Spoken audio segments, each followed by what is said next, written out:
Hii ni MTV1 Online inayokutangazia kwa njia ya mitandao na redio wa shirika kutoka sehemu mbalimbali za mashariki mwa Jamhuri ya Kidemokrasia ya Kongo, sehemu moja ya Afrika Mashariki.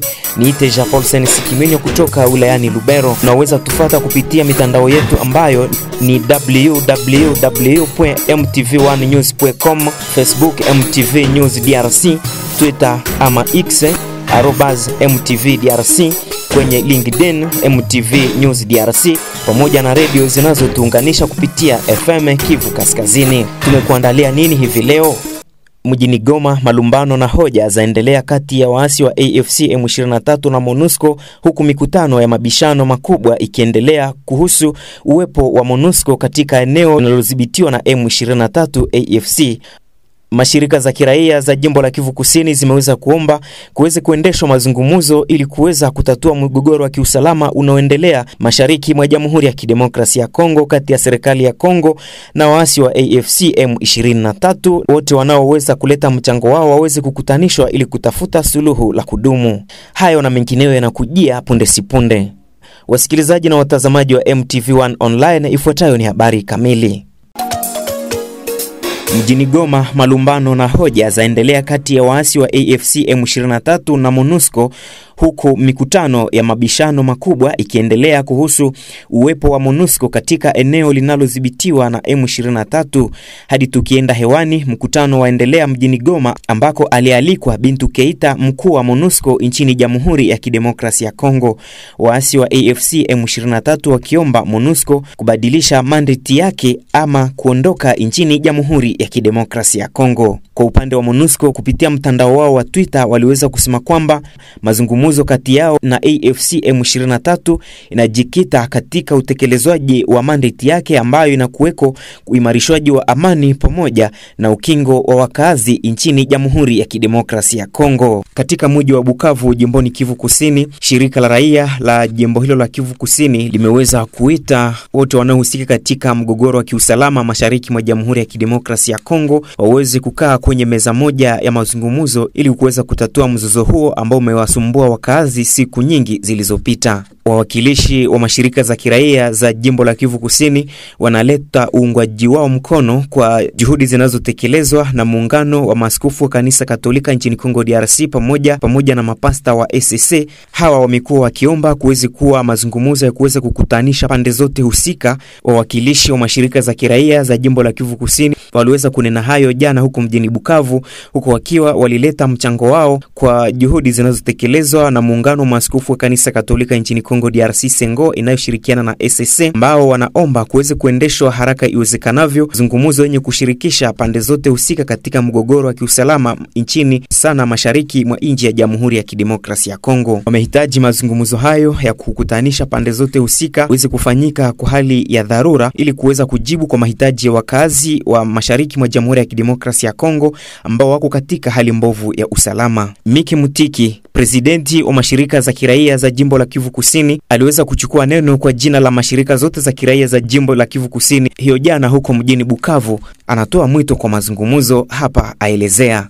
Nous lançons un appel vibrant à toutes les parties impliquées dans le conflit et toutes les forces sociales de se mettre autour d'une table à travers un dialogue inclusif en respectant un cessez-le-feu immédiat, un dialogue dont la nécessité n'est pas le partage du gâteau ou de pouvoir, mais la refondation de la nation congolaise à travers des réformes pertinentes. Wataalamu wa mashirika za kiraia wameweza kupendekeza ili kuweza kufungua njia kwa ajili ya mashirika za kiutu ili ziweze kuwafikia wenye kuhitaji msaada katika eneo za kivita.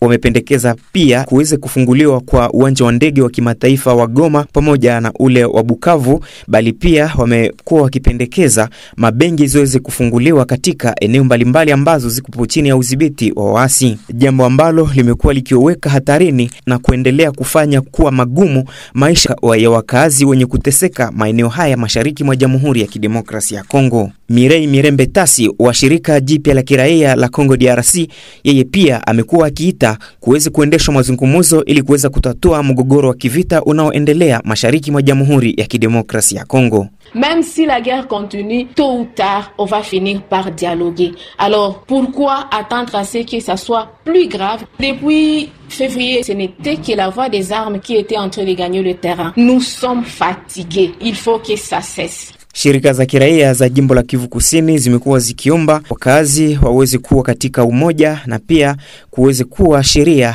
ambayo itaweza kusaidia pande zote nchini Jamhuri ya Kidemokrasia ya Kongo. Na hiyo kwa ajili ya kuweza kujua nani aliweza kufanya hivi na nani hakuweza kufanya hivi. Katika mji wa Beni, mji mkubwa wa jimbo la Kivu ya Kaskazini kwa muda, baadhi ya wahami wa vita waliokimbia vita vya M23 AFC wakipambana na jeshi la serikali ya Jamhuri ya Kidemokrasia ya Kongo kwa upande wao, pia wakisaidiwa na vijana wazalendo. Raia hao waendelea kupitia maisha magumu katika eneo walikokimbilia huko Beni, Butembo pamoja na sehemu zinginezo za mtaa wa Lubero, namna anavyoelezea hapa Emembusa Mkanda ambaye ni moja ya raia hao waliokimbia eneo hizo, yeye akiwa aliweza kutoka mtaa wa Ruchoro, akielezea akiweza kutoa sauti ya kilio kwa mashirika za kiutu kuelekea sehemu hizo kwa ajili ya kusaidia wahami hao wa vita. Zaidi ya familia 800 zikiwa tayari zimeshasajiliwa tangu mwezi Februari iliyopita na ambazo zimebaki bila msaada wowote wa kiutu, namna vile anavyoelezea hapa Mbusa Mkanda. Wakimbizi wengi kutoka Goma na ndani ya zone ambazo M23 imekamata wanaishi maisha ya tabu katika Grand Nord ya province ya Nord Kivu. Penginepo Butembo, wengine wako Beniville, wengine wako Beni territoire. Na miongoni mwa hao wakimbizi mnakuwa wa bibi wa militaire, mnakuwa wa bibi wa soda FRDC na vile vile wa depanda wao ambao wanaishi ndani ya maisha mabaya ndani ya Grand Nord. Na gisi mnajua hii masehemu ya Grand Nord hawazoee kuweka makambi ya wakimbizi kama vile fasi zingine. Na hawa wakimbizi wengi wao wanaishi ndani ya mafamilia dake, wengine wamekamata nyumba za kupanga, na wengine wao wanaishi ndani ya maangar na ndani ya makanisa. Na tunaomba wakuu viongozi kama vile ministre en charge affaires sociales, ministre wa defense, ministre wa interieur aweze kujia hawa wabibi ya waskari, wabibi ya wa militaire na polisi na hawa wakimbizi wengine msaada. Na kitu ya kwanza tungewaomba waweze kukuja waidentifie. Hauwezi saidia mtu na hauja muidentifie. Hiyo ni ombi ambayo iko urgent. Gouvernement yetu ya Kinshasa iangalie gisi ya kukuja saidia hawa wakimbizi ambao wanapitia hali ngumu.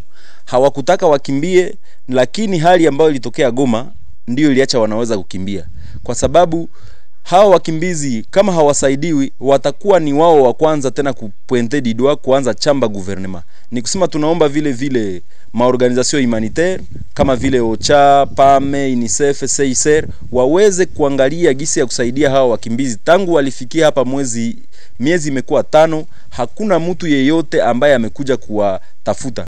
Katika mji wa Kirumba kusini wa mtaa wa Lubero, jimboni Kivu ya Kaskazini, ambako gavana wa jimbo la Kivu Kaskazini chini ya utawala wa AFC M23 Bahati Musanga Erasto aliweza kutembelea siku ya Alhamisi jana wakazi wa maeneo mbalimbali ya mtaa wa Lubero, hususan sehemu mbalimbali za Graben na sehemu zinginezo za magharibi mwa mtaa huu wa Lubero. Waliweza kumwomba aweze kusaidia kwa ukarabati wa barabara mbalimbali zinazoelekea katika sehemu hizo. Bahati Musanga Erasto aliweza kuahidia wakazi wa Kirumba kwamba ataweza kuleta viongozi wake wanaohusika katika masuala ya barabara ili waweze kudolea macho swala hilo, namna anavyoelezea hapa wakati alikuwa akieleza pamoja na wazee wa hekima wa mji huu wa Kirumba. Mabarabara tutaleta mwenyeko charge na mabarabara engineer sier, tutamuleta huku pamoja na administrateur baangalie vitu ya mabarabara, tuangalie chenye tunaweza tukifanye, chenye tutasubiri kufanya mwaka kesho nacho kisubiri,